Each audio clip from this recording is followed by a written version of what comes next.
ዶክተር ማርቲን ሉተር ኪንግ መሪና ጀግና። ይህንን ሰው በዓለም ዙሪያ ያሉ ሰዎች ፊቱን ያውቃሉ፣ ስሙን ያውቃሉ። አሁን እርስዎም እንዲሁ።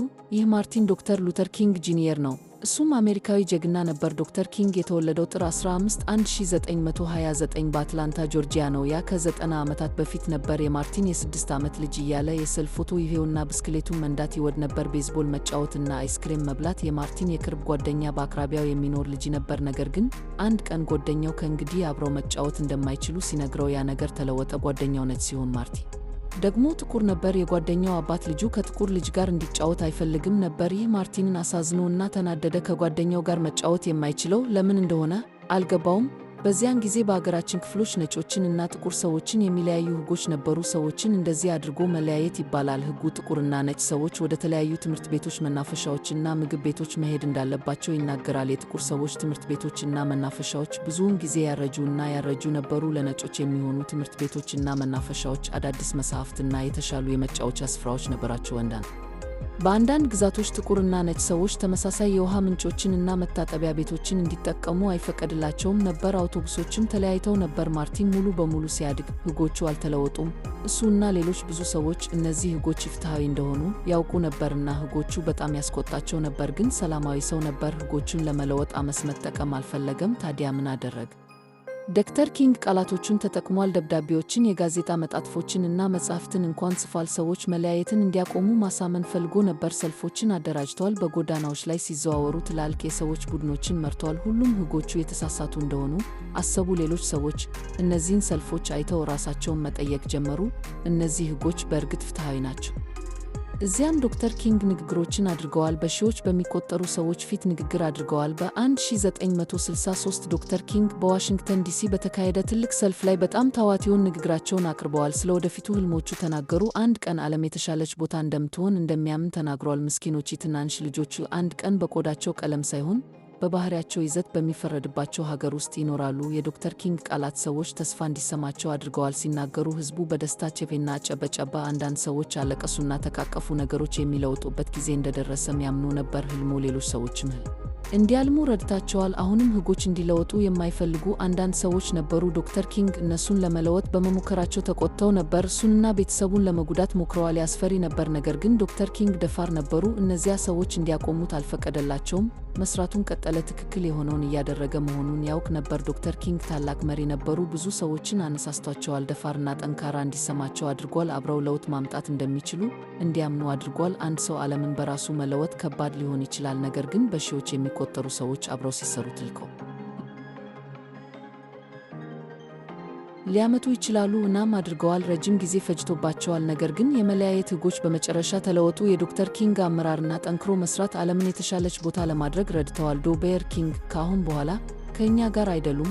አሁንም ሰዎች ያስታውሱታልና መልካም ሥራቸውን ይቀጥላሉ። በጥር ወር በየዓመቱ በልደቱ እናከብራለን። በዚህ ቀን ስለ ሕይወቱና ለአገራችን ስላደረጋቸው ነገሮች ለማሰብ ጊዜ እንወስዳለን። ነገር ግን በየቀኑ ማክበር ይችላሉ። ሌሎችን በደግነትና በአክብሮት በመያዝ የፍቅር፣ የሰላምና የፍትሐዊነት መልእክቱን ማሰራጭ ይችላል።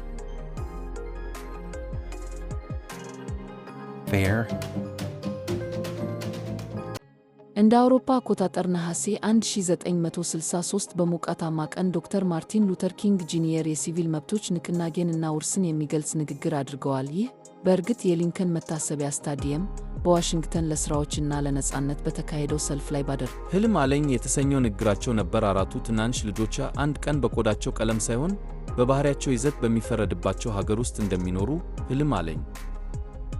የዋሽንግተን ሰልፍ ለአፍሪካ አሜሪካውያን ኢኮኖሚያዊና ፖለቲካዊ ፍትህን ለማምጣት ትልቅ ግፊት ሆኖ አገልግሏል። የነጻነት አዋጅ 100ኛ ዓመት ክብረ በዓልን ለማክበር በዓመቱ ውስጥ በተካሄደው ህዝቡ የተለያዩ የሙዚቃ ትርኢቶችንና ንግግሮችን ለማየት በብሔራዊ ሞል ላይ ተሰልፏል። የባፕቲስት ሰባኪና ታዋቂ የሲቪል መብቶች መሪ የሆኑት ዶክተር ኪንግ በቀኑ መጨረሻ ላይ በብሔራዊ መድረክ ላይ ለመጀመሪያ ጊዜ ንግግር እንዲያደርጉ ታቅዶ ነበር። እስከዚያ ጊዜ ድረስ ኪንግ በአብዛኛው በጥቁር አብያተ ክርስቲያናት በሰልፎች ወይም በገንዘብ ማሰባሰቢያ ዝግጅቶች ላይ ለትናንሽ ታዳሚዎች ንግግር አድርገዋል። በዚህ ጊዜ በቦታው ላይ 250,000 የሚጠጉ ሰዎች እንዲሁም በሚሊዮን የሚቆጠሩ ሰዎች በቴሌቪዥን ሲመለከቱ ያዩታል። ይህ ሰፊ ታዳሚዎችን ለመድረስ እና ሕዝቡንና መንግስትን በዘር ኢፍትሐዊነት ላይ እርምጃ እንዲወስዱ ለማሳመን ዕድል ነበር። ባለፈው ምሽት ኪንግ ንግግሩን በትክክል ለማድረስ ከቅርብ አማካሪዎች ቡድን ጋር ሰርተዋል። ሌሊቱን ሙሉ ሰርተው በነሐሴ 28 ቀን ከንጋት በፊት በነበረው የመጨረሻ ረቂቅ ላይ ተስማሙ። የሚገርመው በቀደሙት ንግግሮች የተጠቀመበት ህልም አለኝ የሚለው ሐረግ በዚህ ቅጂ ውስጥ የትም አልተገኘም። ቃላቱ ዶክተር ኪንግ ንግግር አጋማሽ ላይ እስኪገለጡ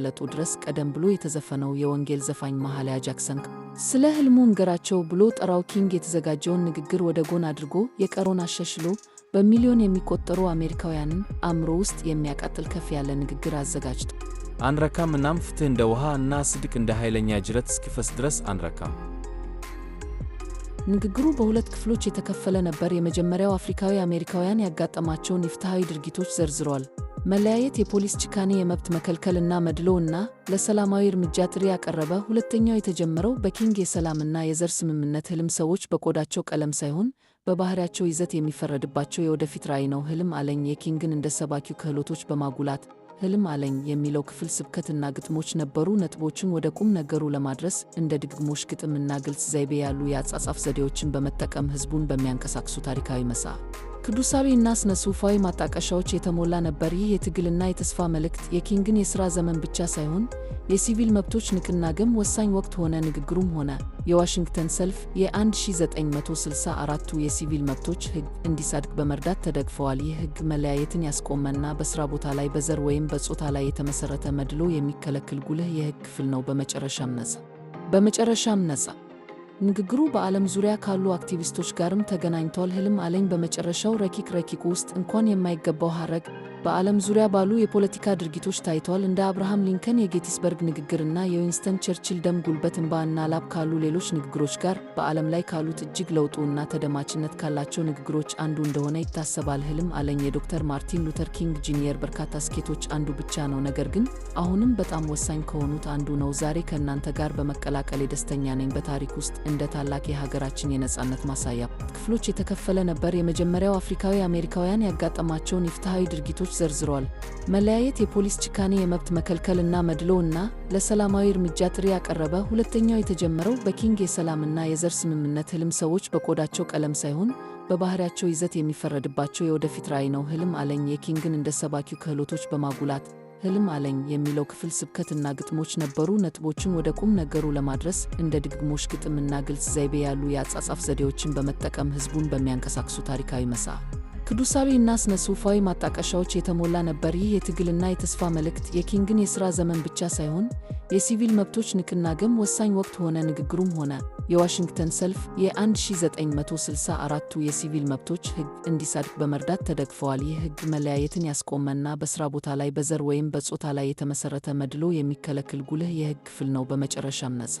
በመጨረሻም ነጻ ንግግሩ በዓለም ዙሪያ ካሉ አክቲቪስቶች ጋርም ተገናኝቷል። ህልም አለኝ በመጨረሻው ረቂቁ ውስጥ እንኳን የማይገባው ሐረግ በዓለም ዙሪያ ባሉ የፖለቲካ ድርጊቶች ታይቷል። እንደ አብርሃም ሊንከን የጌቲስበርግ ንግግርና የዊንስተን ቸርችል ደም፣ ጉልበት፣ እንባ እና ላብ ካሉ ሌሎች ንግግሮች ጋር በዓለም ላይ ካሉት እጅግ ለውጡ እና ተደማጭነት ካላቸው ንግግሮች አንዱ እንደሆነ ይታሰባል። ህልም አለኝ የዶክተር ማርቲን ሉተር ኪንግ ጁኒየር በርካታ ስኬቶች አንዱ ብቻ ነው፣ ነገር ግን አሁንም በጣም ወሳኝ ከሆኑት አንዱ ነው። ዛሬ ከእናንተ ጋር በመቀላቀሌ ደስተኛ ነኝ። በታሪክ ውስጥ እንደ ታላቅ የሀገራችን የነጻነት ማሳያ በሚቆየው ነገር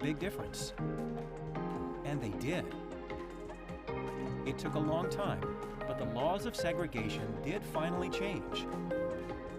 Dr. King's leadership and hard work helped make the world a better place. Dr. King is no longer